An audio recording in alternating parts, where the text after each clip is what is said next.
Samedi matin.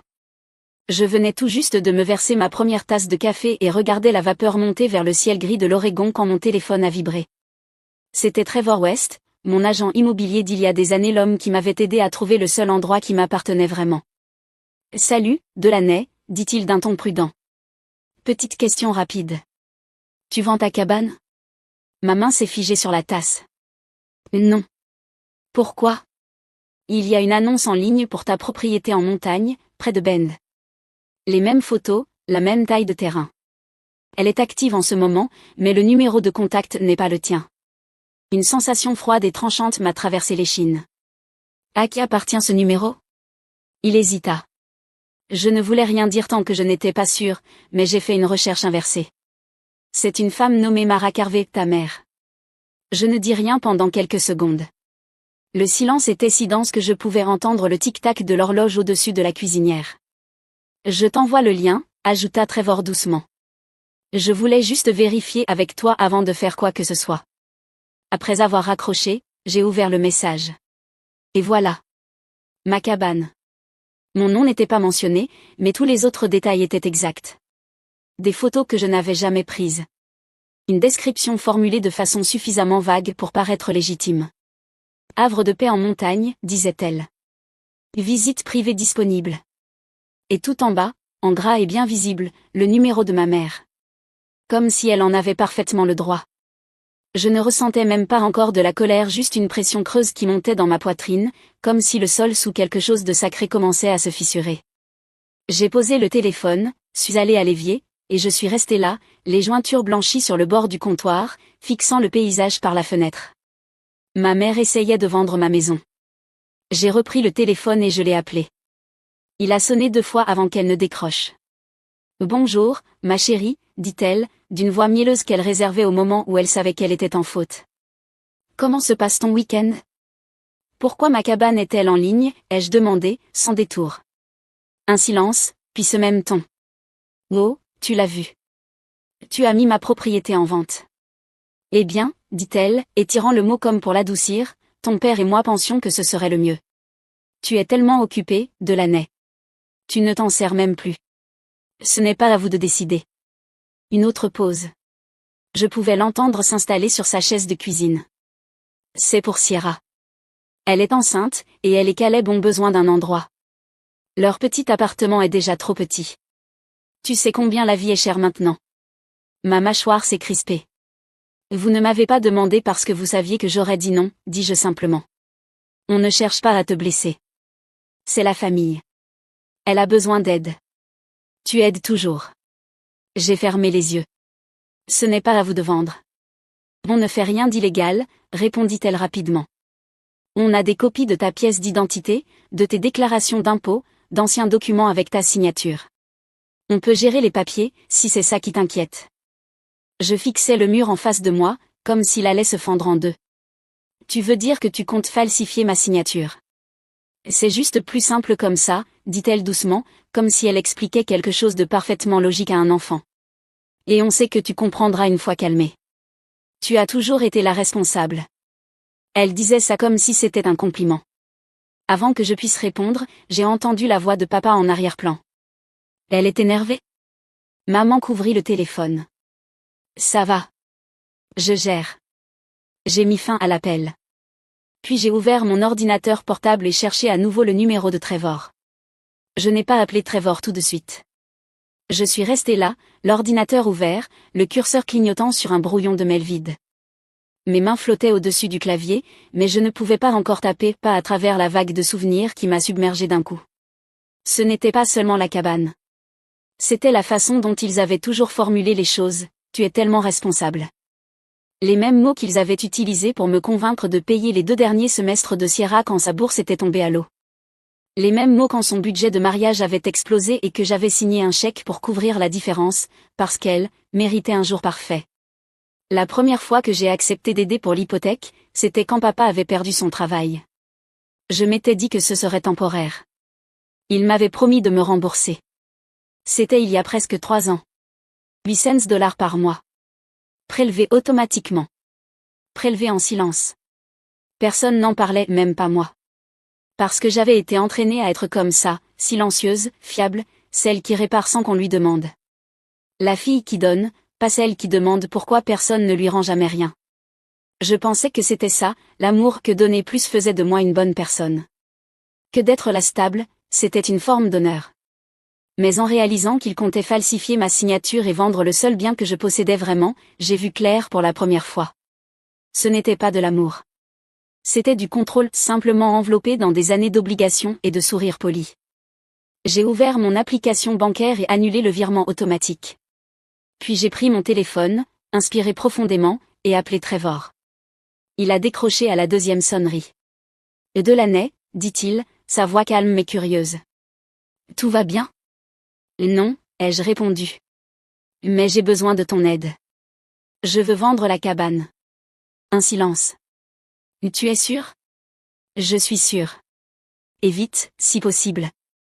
On pourrait conclure sous combien de temps si tout est en ordre ?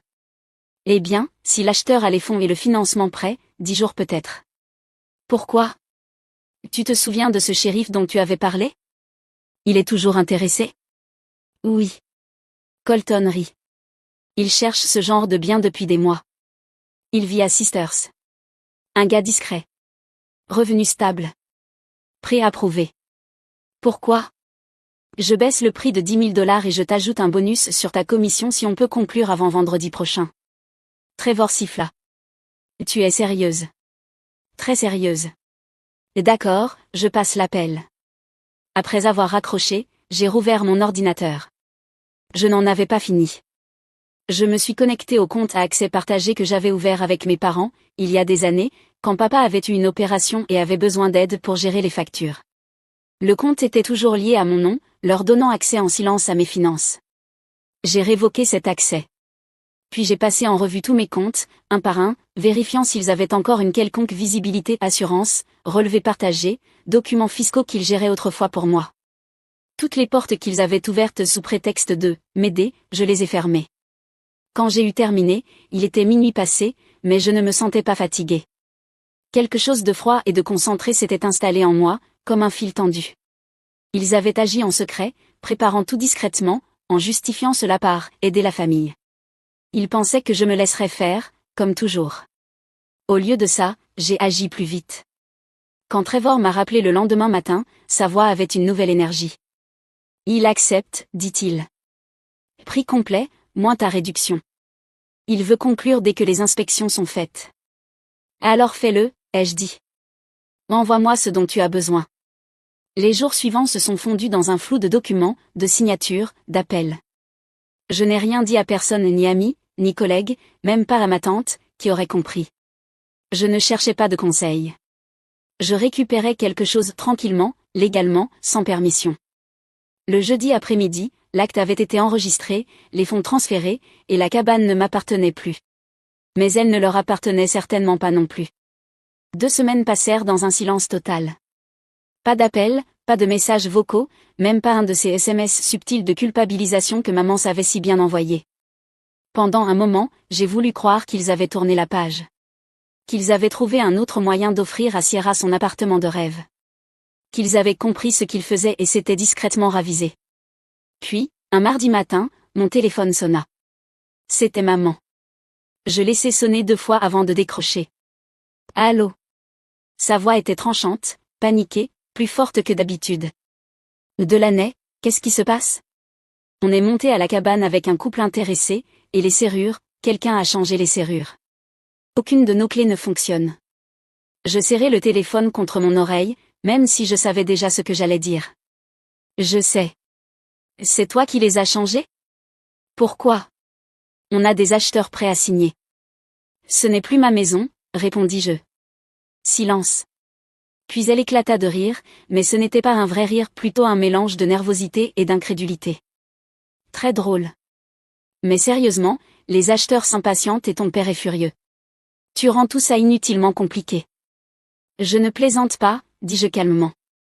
J'ai vendu la maison la semaine dernière. Ce sont les nouveaux propriétaires qui ont fait changer les serrures. Le silence fut plus long cette fois. Je pouvais imaginer son visage, sa bouche s'ouvrant et se refermant, essayant de comprendre comment j'avais pu agir plus vite qu'elle ne l'avait prévu. Finalement, elle dit. Tu as fait quoi? Tu m'as bien entendu. Sans même nous en parler? Sa voix se brisa. Delaney, comment as-tu pu faire quelque chose d'aussi mesquin? Je ne l'ai pas fait par mesquinerie, dis-je. Je l'ai fait parce que c'était à moi. Et j'en avais fini de faire semblant de vous le devoir. Elle commença à dire autre chose, mais je ne restai pas pour l'entendre. Je mis fin à l'appel et posai le téléphone sur le comptoir. Mes mains tremblaient légèrement, mon corps rattrapé par l'adrénaline qui m'avait gardé immobile pendant l'appel. Mais ensuite, un calme étrange et inattendu s'installa.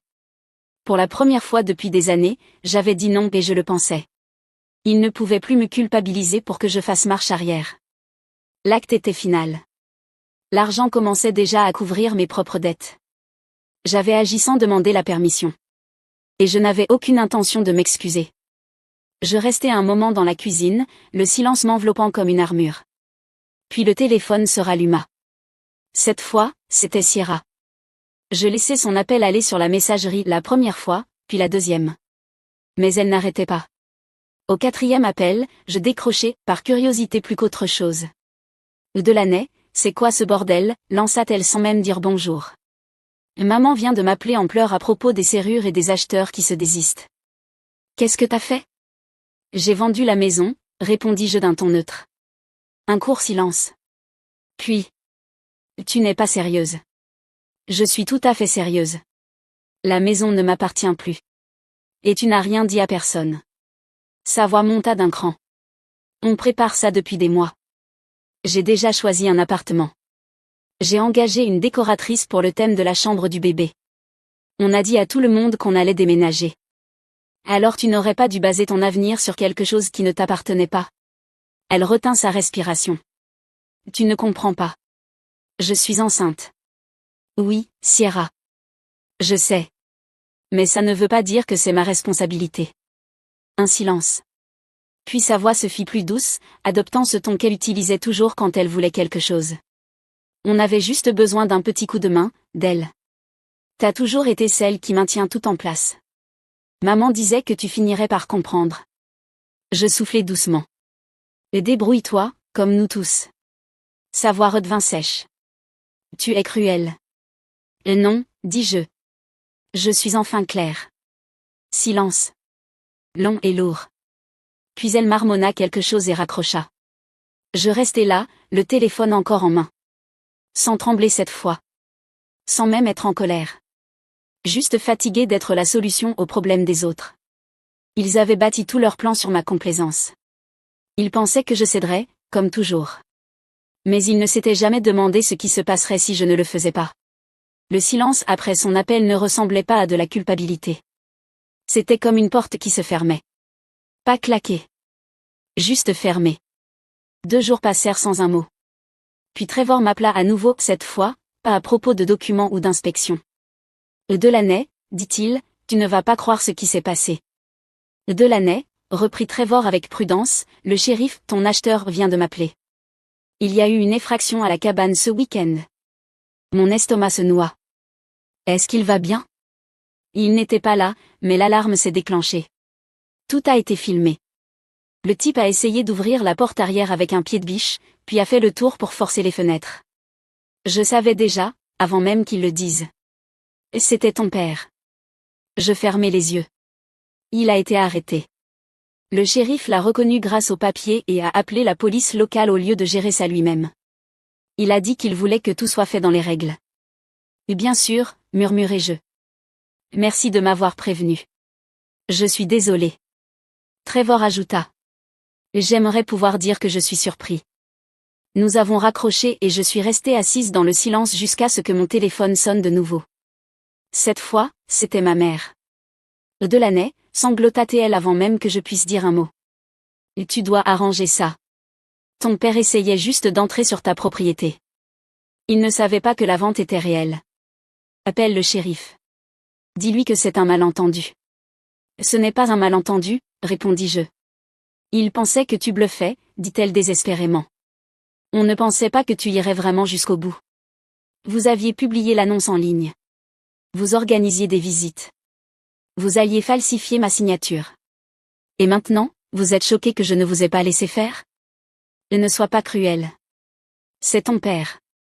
Non, dis-je. C'est un homme qui a volontairement pénétré chez quelqu'un d'autre. Après qu'on lui ait dit que ce n'était pas chez lui. Il pourrait aller en prison. Il a fait ce choix. Tu es sans cœur, murmura-t-elle. Non. J'en ai juste fini. Je raccrochai et éteignis mon téléphone. Il n'y avait plus rien à expliquer. Il n'avait rien mal compris. Il savait exactement ce qu'il faisait. Il n'avait simplement jamais imaginé que je dirais enfin non. Et cette fois, personne ne me ferait changer d'avis. Il ne fallut pas longtemps pour que la nouvelle se répande. Petite ville, petit cercle.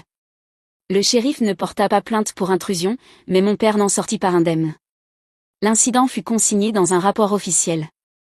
En moins d'une semaine, son employeur, la sécurité du centre commercial, fut informé. Ils le licencièrent discrètement. Pas de confrontation, juste une lettre de rupture de contrat et une indemnité trop faible pour avoir le moindre impact. Maman ne rappela plus après ça. Pendant quelques semaines, tout redevint silencieux. Puis tante Cora prit contact. Elle ne fit pas la morale, elle ne l'avait jamais fait. Elle se contenta de me dire les faits. Ils ont brûlé la majorité de leurs économies, frais juridiques, remboursements. Et Sierra et Caleb ont emménagé chez eux. J'ai presque ri en entendant ça. L'appartement de rêve avait disparu, et maintenant l'enfant chéri était de retour dans sa chambre d'enfance, enceinte, mariée, coincée entre deux parents en pleine chute libre. Ils ne vont pas bien, dit Cora doucement. Ta mère travaille plus d'heures à l'épicerie. Sierra se plaint tout le temps. Et ton père ? Disons qu'il ne supporte pas de ne rien faire. Je la remerciai de m'avoir informée, mais je ne demandais pas de nouvelles. Ils avaient toujours parlé de famille comme d'un devoir, comme si les aider prouvait qu'on les aimait. Mais maintenant que ce n'était plus moi qui tenais tout debout, tout s'effondrait. Et je ne me sentais pas coupable. Je me sentais lucide. Pendant des années, j'ai cru que mon rôle dans la famille était essentiel. Que si je m'éloignais, il s'écroulerait. Et en fait, j'avais raison. Mais au lieu de me sentir indispensable, je me sentais libre. Ce soir-là, j'ai préparé le dîner seul, avec de la musique en fond et mon téléphone éteint. Je n'avais pas envie de sauver qui que ce soit. Je n'avais pas envie de m'excuser. Le lendemain matin, je me suis réveillée sans angoisse, et j'ai pris mon premier rendez-vous chez une thérapeute. La première séance fut difficile. Je suis restée sur le canapé, sans savoir par où commencer, fixant une photo encadrée d'un arbre au-dessus de l'étagère comme si elle pouvait m'offrir les mots que je n'arrivais pas à trouver. Docteur Léon ne m'a pas brusquée. Elle a attendu. Je lui ai tout raconté, d'abord par bribes, puis tout d'un coup. La cabane, la vente truquée, l'argent du mariage, les paiements mensuels, le silence que je gardais toujours parce que faire du bruit ressemblait à une trahison. Elle a écouté sans ciller. Quand j'ai enfin terminé, elle m'a dit. Tu n'étais pas leur fille, Delaney. Tu étais leur fonds d'urgence. Je n'ai pas pleuré. Je pensais que je le ferais, mais non. À la place, quelque chose en moi s'est enclenché comme une clé tournant enfin dans la bonne serrure après des années à forcer la mauvaise. Nous avons parlé de limites, de schémas, de ce conditionnement lent et silencieux qui te fait croire que l'amour et la dette sont une seule et même chose. Elle lui a donné un nom, abus financier. Et c'était exactement ça. Je suis rentrée chez moi ensuite, et je suis restée longtemps assise dans mon salon. Pas de télé, pas de musique, juste le bourdonnement du frigo et la circulation au dehors. J'ai regardé autour de moi, rien de grand, rien de luxueux, mais à moi, et j'ai laissé le calme s'installer. Cette nuit-là, j'ai dormi d'une traite. Pas de texto en pleine nuit. Pas d'alerte bancaire. Pas de poids sur la poitrine me rappelant que quelqu'un, quelque part, était déçu que je n'ai pas encore tout réparé. Pour la première fois depuis des années, je n'étais plus le plan B. Je ne portais plus les responsabilités des autres. Et j'ai commencé à me demander ce que ça ferait, de ne porter que les miennes. 7 mois plus tard, je marchais dans un quartier tranquille en bordure de la ville, les mains dans les poches de mon manteau, les yeux scrutant le jardin devant moi. La maison était petite, modeste, vraiment, mais elle avait un jardin. Pas plus qu'un carré de terre pour l'instant, mais je pouvais déjà imaginer la lavande et le basilic y pousser. Peut-être même des tomates, si j'osais. L'agent immobilier a ouvert la porte et m'a laissé entrer en premier. Le parquet grinçait. La cuisine sentait le citron. Pas de plan en granit, pas de plafond cathédral, juste un espace vierge, qui n'était pas saturé des attentes de quelqu'un d'autre. Je n'avais pas besoin d'appeler qui que ce soit pour avoir leur avis. 2 semaines plus tard, les papiers étaient signés. La maison était à moi. J'ai ensuite acheté une Toyota d'occasion, quelque chose de fiable. Rien d'extravagant. L'ancienne voiture était morte, et pour une fois, la remplacer ne signifiait pas rogner sur les courses ou sauter un loyer. Je l'ai payé comptant. Pas de crédit, pas de garant, pas d'intervention familiale. Chaque mois maintenant, je mets de l'argent de côté, pas pour les urgences des autres, mais pour ce que moi je veux, un week-end sur la côte, un atelier de jardinage d'herbes aromatiques, peut-être un nouveau matelas. Mon compte bancaire n'est plus une porte tournante pour les besoins des autres. Il m'appartient. Le silence dans ma vie, autrefois si lourd, ressemble maintenant à de l'air. Plus d'appels de crise, plus de messages culpabilisants, plus d'obligations enchevêtrées dans chaque fête. Je me lève, je travaille, je prépare le dîner dans ma cuisine calme, je vais en thérapie, je fais des projets petits, mais à moi. Personne ne me dit qui je dois être. Et je comprends enfin. La liberté n'est pas bruyante. C'est le doux bourdonnement constant d'une vie qui n'appartient à personne d'autre qu'à vous.